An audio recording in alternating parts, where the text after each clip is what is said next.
Հայաստանում ընտրություններից առաջ ամենատարածված ու ամենավտանգավոր երևույթներից մեկը շարունակում է մնալ ընտրակաշառքը։ Տարիներ շարունակ շատերը դա ներկայացրել են որպես սովորական երևույթ, օգնություն, մարդկանց աջակցություն կամ նույնիսկ բարեգործություն։ Բայց իրականում ընտրակաշառքը հասարակական կոռուպցիայի ամենակեղտոտ ձևերից մեկն է, որը քանդում է ոչ միայն ընտրական համակարգը, այլ պետության հիմքը։ Ամենավտանգավորն այն է, որ հաճախ եւ ընտրակաշառք տվողը եւ վերցնողը մինչեւ վերջ չեն գիտակցում, թե ինչ հարված են հասցնում իրենց սեփական երկրին, իսկ երբեմն էլ հասկանում են, բայց միևնույնն է անում են մտածելով միայն այդ օրվա շահի մասին։ Ընտրակաշառք տվող քաղաքական ուժը կամ տեխնացուն իրականում ժողովրդին ասում է մի պարզ բան. ես ձեզ գաղափարով, ծրագրով կամ արժանիքով համոզել չեմ կարող, դրա համար ձեր ձայնը գնում եմ փողով։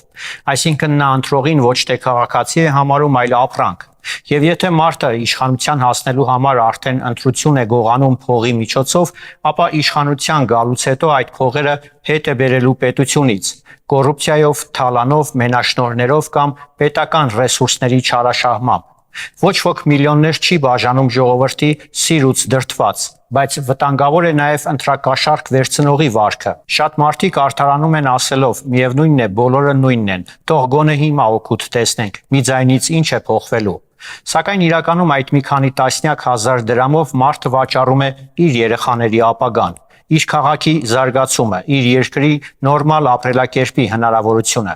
Ընտրակաշառքը պարզապես փող վերցնել չէ, դա համաձայնություն է ապօրինության հետ։ Դա համաձայնություն է, որ վաղը պաշտոնյան կարող է գողանալ, որովհետև ինքն էլ արդեն գնել է իր պաշտոնը։ Դա համաձայնություն է, որ արժանի մարդիկ կարող են դուրս մնալ քաղաքականությունից, որովհետև չունեն բաժանելու փող։ Արդյունքում ձևավորվում է փակ եւ հիվանդ համակարգ, որտեղ հաղթում են ոչ թե ամենախելացիները, ամենաազնիվները կամ ամենակարող ղեկավարները, այլ ամենահարուստները, ամենացինիկները եւ ամենաանսկզբունքայինները։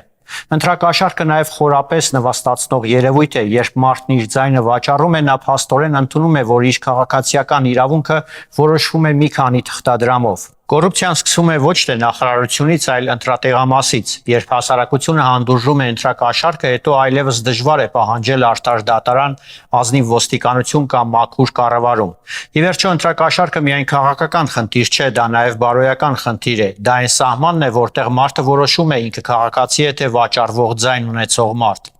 Եվ պետությունները փոխվում են միայն այն ժամանակ, երբ հասարակության մեծ մասը սկսում է հասկանալ, որ ընտրության օրը վերցրած փոքր գումարը հետագայում ավելի թանկ է նստում ամբողջ երկրի վրա։ Մի վերցրեք ընտրակաշառք, գնացեք ընտրության, ընտրեք ում ուզում եք, բայց դա արեք առանց վաճառվելու։